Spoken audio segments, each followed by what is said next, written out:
How are y'all doing? How's everybody doing? You coming from Chicago? Yes. I used to live in Chicago. I loved it. How are y'all feeling? Good. How's it going?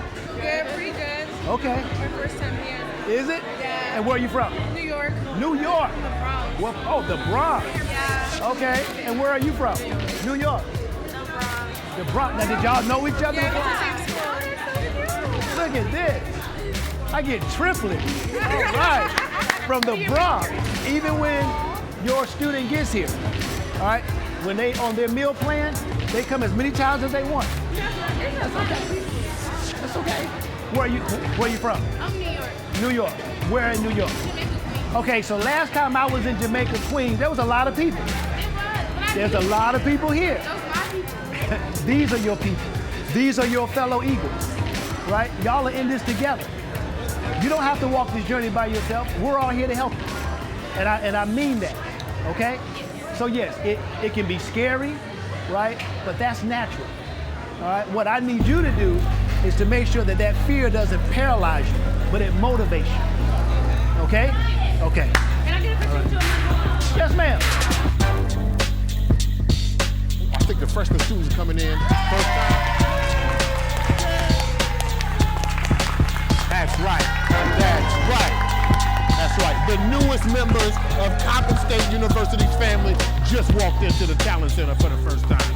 It must be the start of a new HBCU year. Look at them. Just looking wonderful with their new hair and their new shoes. Yeah.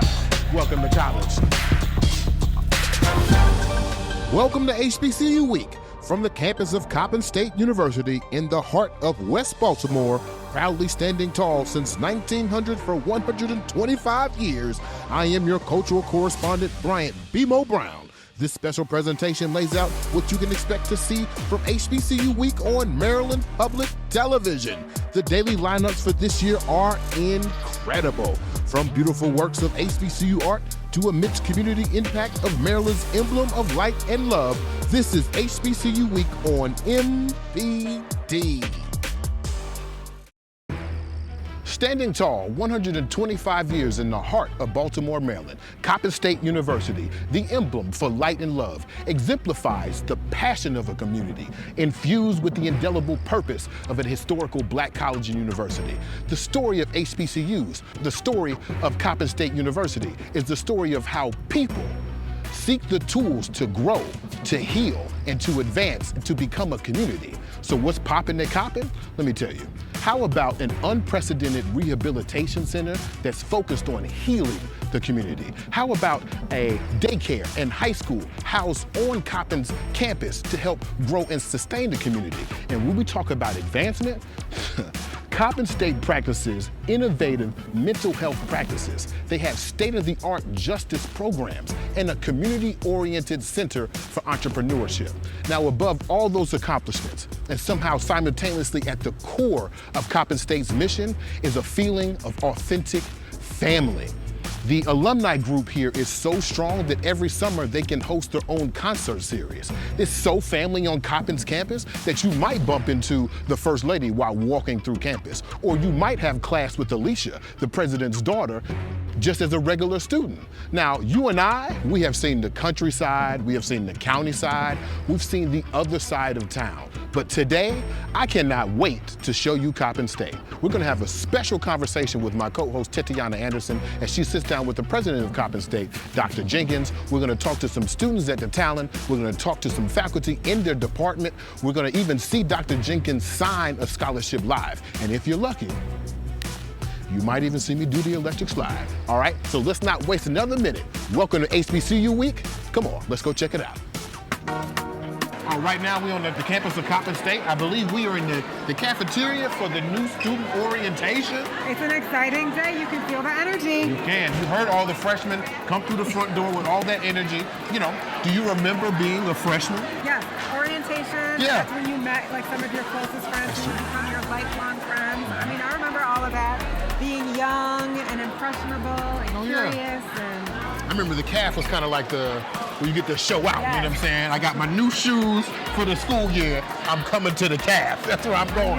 That's right. Welcome. I'm here with my friend Alicia. Alicia, what's up? What's up? Nice to meet you. Nice to meet you as well. Can you do me a favor? Yeah. Can you explain to me what's going on behind us? So back here we have our NSO leaders. We're doing new student orientation for all the upcoming freshmen. They get to see the campus and everything that, all the resources there for them. Well, how did you get involved in new student orientation? You know, as a freshman, I wanted to help other freshmen, you know, so I think this is a great way to showcase that. Yeah, I agree with you. I think the position that you hold is very important to the energy of Coppin State. And so I keep hearing that Coppin State is like a family. Can you talk to me about the family atmosphere here at Coppin? So yes, the Coppin is definitely like family oriented. It doesn't matter what background you have.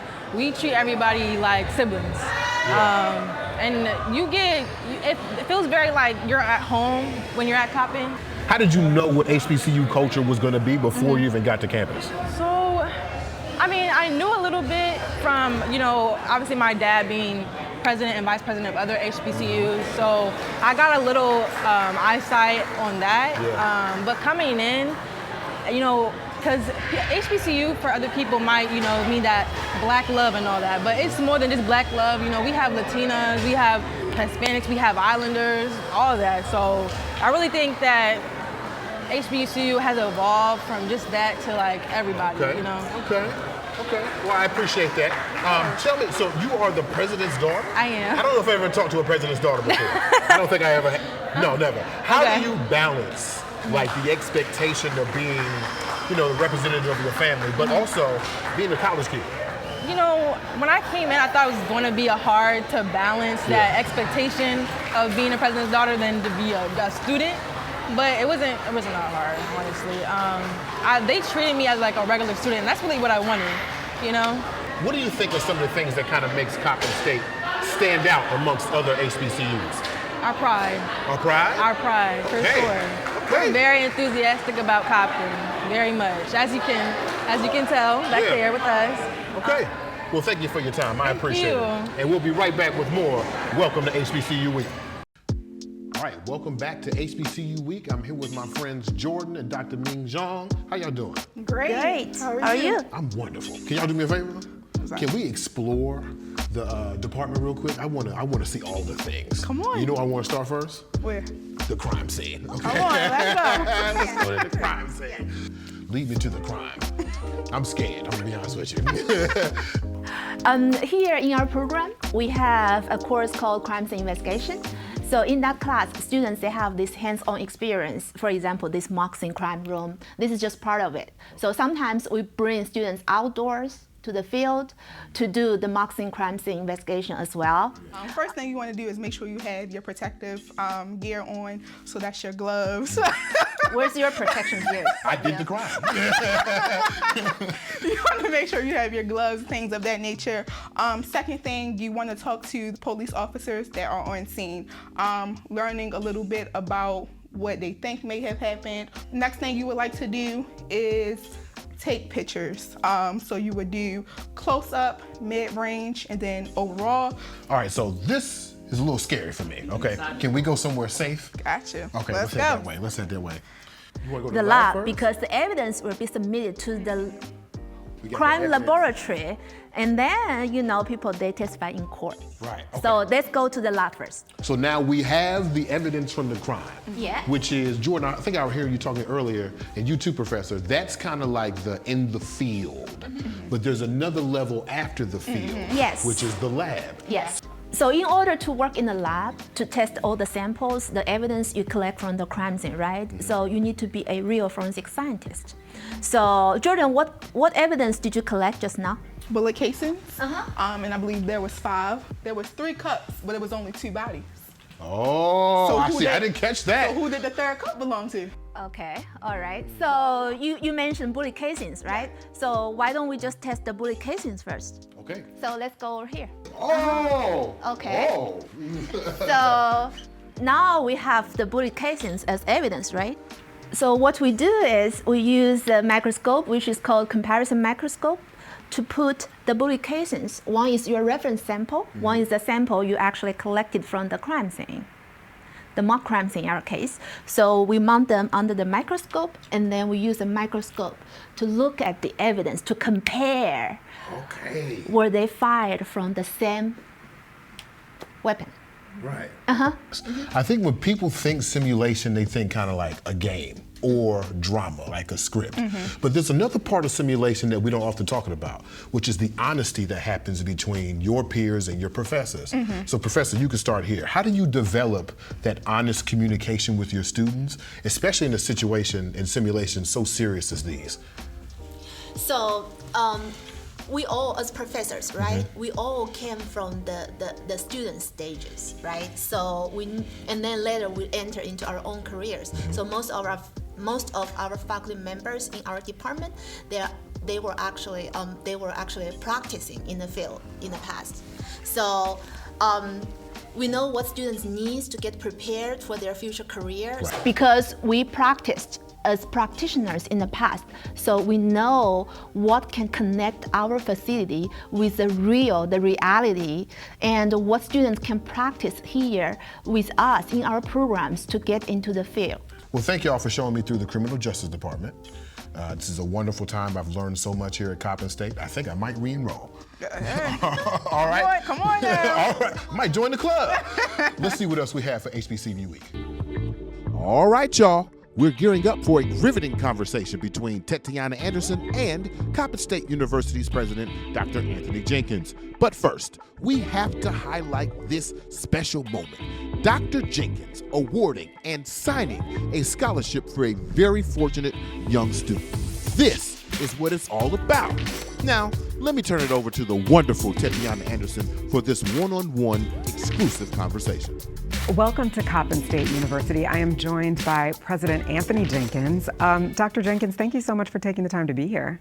Well, listen, it's an honor to be with you, and thank you for being here on our beautiful campus, and I look forward to talking a lot about all the great things going on at Coppin State. So it's a special year here at Coppin. Tell us what it is and why.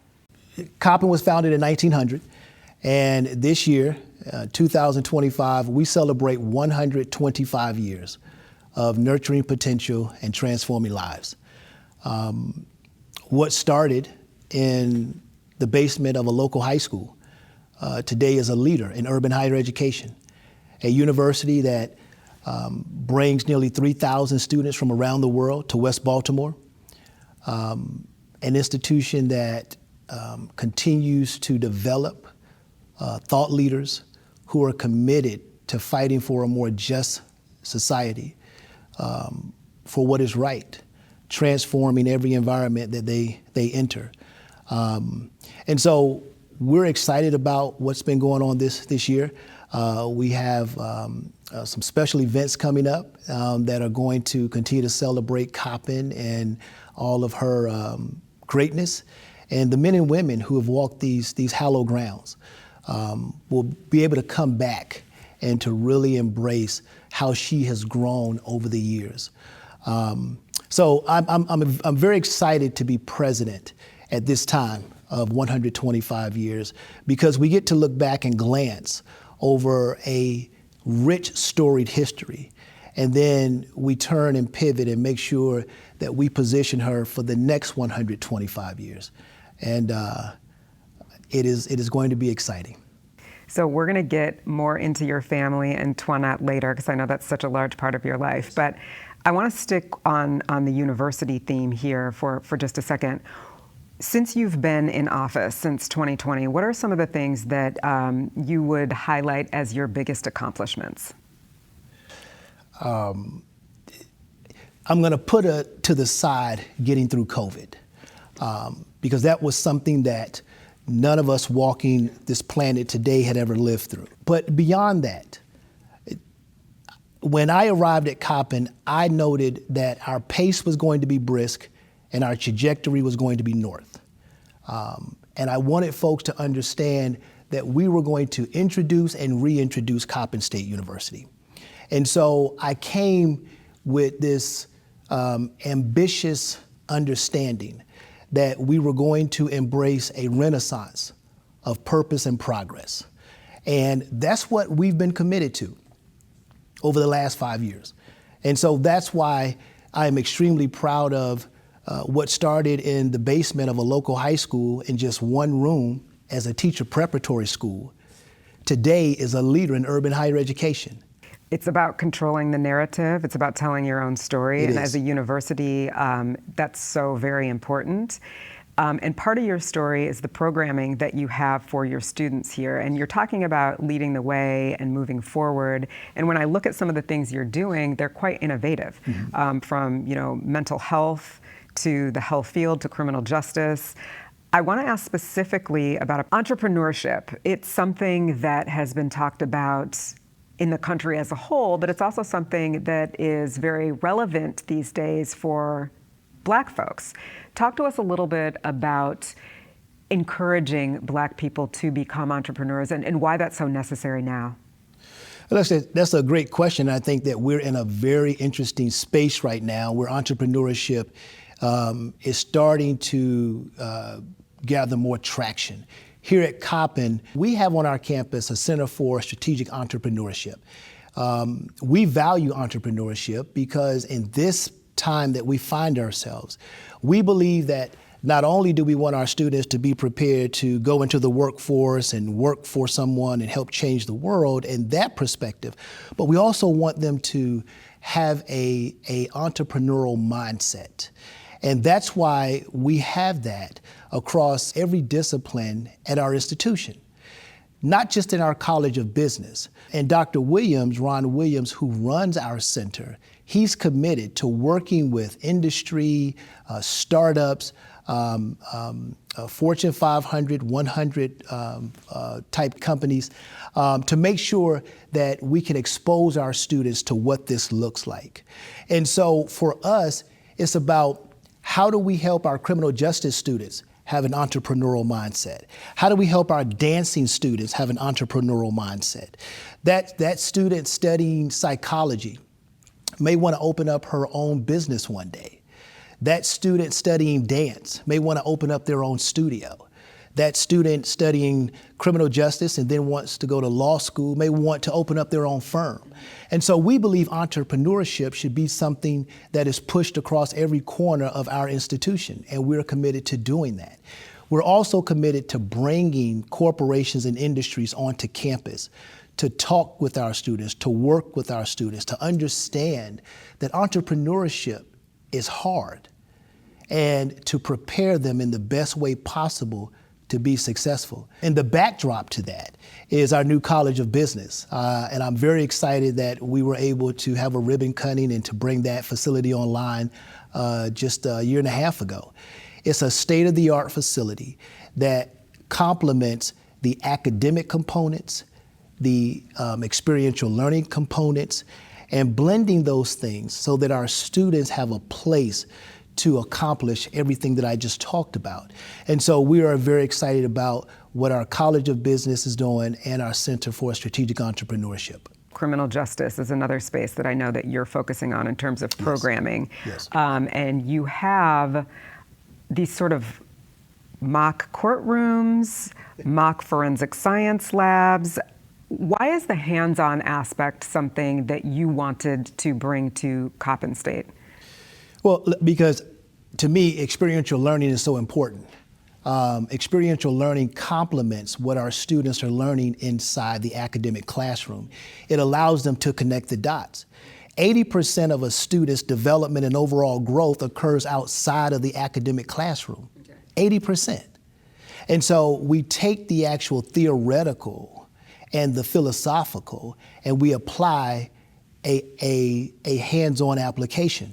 But just not in criminal justice. We're also doing it in other ways. We have several centers on our campus where students, regardless of where they want to go, regardless of what they want to do in life, they can get there from Coppin State. Experiential learning is so important to the overall growth and success of our students. Our data and research shows that.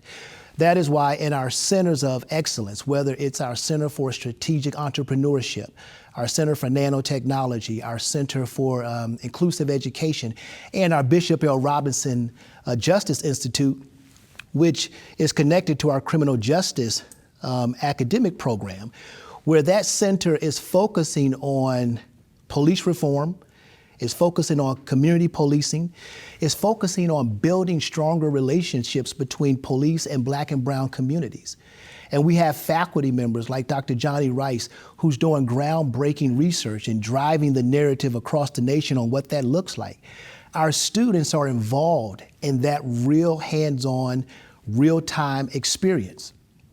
They then take that experience and we expose them to state, regional, national conferences. They present at those conferences. They then work to get publications before they leave here as undergraduates, making them more competitive at the undergraduate level. All of that is important when you talk about the holistic experience and success and retention and graduation of our students. And so that's why I'm so committed to it, because I know it works. And I've seen it work, and I've done it at other places, and we are doing it here at Coppin. And that's why we have a historic retention rate now compared to what we had 5 years ago.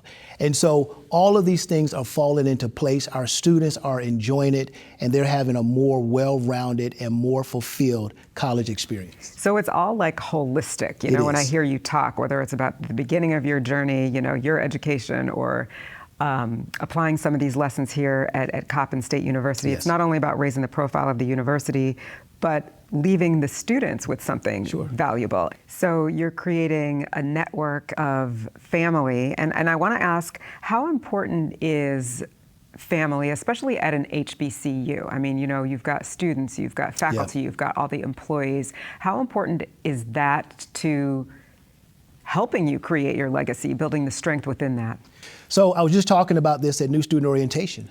I was talking about family. Listen, HBCUs, and especially Coppin State University, we still believe in something called in loco parentes. That is Latin for in place of the parent. See, the parent and Coppin, we have a partnership. We have an agreement. You are entrusting us with your greatest asset. I am accepting that asset with the understanding that I am going to educate them, feed them, keep them safe. I'm going to help them evolve, because we tell our students that earning your degree doesn't make you educated. See, education is about transformation, and that's why we nurture potential and transform lives. And then, as I tell parents, in 4 years, you're going to come back to get them, and they're going to be brighter, smarter, more confident, and ready to go soar and accomplish anything that they want. That happens through that partnership, and that family foundation is important, because we do not spoon feed our students, we do not handhold them, we support, we nurture, we hold them accountable as a parent would. And so we want them to be successful. We want them to understand what it means to join this community of scholars. So there's this larger community, but there's also the smaller community of family. And in your younger years, how important was your family to you? What did they mean in your world? Yeah, so I have 2 beautiful daughters, and I tell them all the time that family is everything. And I say that because 1, I believe it. And 2, it connects to everything that I've been taught and how I was raised. I'm one of 4 children. My mother and father divorced when I was 4. I was raised by a single mom. I have a beautiful sister and 2 brothers. And my mom did an incredible job, in my opinion, of keeping us from the distractions of Southeast DC. And she was committed to making sure that her children were good citizens, that they were good people, that they understood that they had the ability and the intellect to be successful. And she always instilled in us that family in this world is the only thing that you really have. And so that's why today, my sister and my brothers and I are extremely close. We talk often, probably weekly. But that's something that has been extremely important to me. And she instilled that in us early on. And it's something that we now have passed on to our children. And it's something that you seem to really have lived by. There are a variety of programs that you have that touch everything from mental health to criminal justice to entrepreneurship. But there's another component, housing. Coppin State sits in the middle of Baltimore, which is a hugely urban area. So how important is housing when it comes to safety and security? Talk to us a little bit about how you have led the charge on that at Coppin State University. We sit in West Baltimore. It is not lost on anyone that one drive down West North Avenue that you see that this is an area that has been disinvested in for decades. And yet, as you travel West North Avenue, you then come to this oasis, which is called Coppin State University. As I've challenged lawmakers and developers and folks to understand that people judge the house by the curb appeal. And so it is important that the curb appeal meets the beauty of the home. And this is why lawmakers have tapped Coppin State University, along with our faculty and their expertise and the expertise in our leadership, to lead the West North Avenue Development Authority. Coppin State University is the only HBCU in the nation to ever be tapped to revitalize a major corridor of a major U.S. city. That says a lot about what people believe in our ability to transform and our commitment to West Baltimore. And so we're committed to making sure up and down West North Avenue between Coppin and Micah that we transform that entire community so that it is one that brings back pride and home ownership and reduces crime. And young people and old people can go out and enjoy their community that they should rightfully be able to do. And so we're leading that charge. And as the chair of the West North Avenue Development Authority, that's a huge responsibility, but I'm honored to have that responsibility. In spite of that, the community of West Baltimore values Coppin State University. They see us as a beacon of hope. And that's why I am proud. As one of 12 schools in the University System of Maryland, we have the second safest campus in the University System of Maryland. We have the #1 safest campus, residential campus in Baltimore City. And we're committed to making sure that when students come here from around the world, that safety is not something that they have to be concerned about, that they can come, study, grow, excel, build lifelong friendships, and focus on the more important aspects of their holistic development. Well, we've talked about everything today, from your journey to your leadership to your legacy. Is there anything that you want to leave us with before we go? I'm in my 5th year now, and here at Coppin State University. And in a time where across the nation, we don't see a lot of presidents getting to that 5th year. We have something special here at Coppin. We have an institution that is starting to hit on all cylinders. And I want parents and I want students to know that regardless of what you're looking for, regardless of where you want to go, you can do that from right here. We have renowned faculty. We have state-of-the-art facilities. You have a president and a first lady that if you're committed to Coppin, we are committed to you through and through. I want students to enjoy their college experience. And if not here at Coppin, and I couldn't understand why you would want to go anywhere else, I just want to see more students go. And we're in need of that, especially in the Black and brown communities. Dr. Jenkins, thank you for your leadership and for your conversation today. Listen, thank you. And I want to thank you for everything that you're doing. Thank you for using your platform to not only highlight HBCUs, but to tell a very important narrative that is critical to American history and American progress. And thanks to you as well for joining our conversation here at Coppin State University.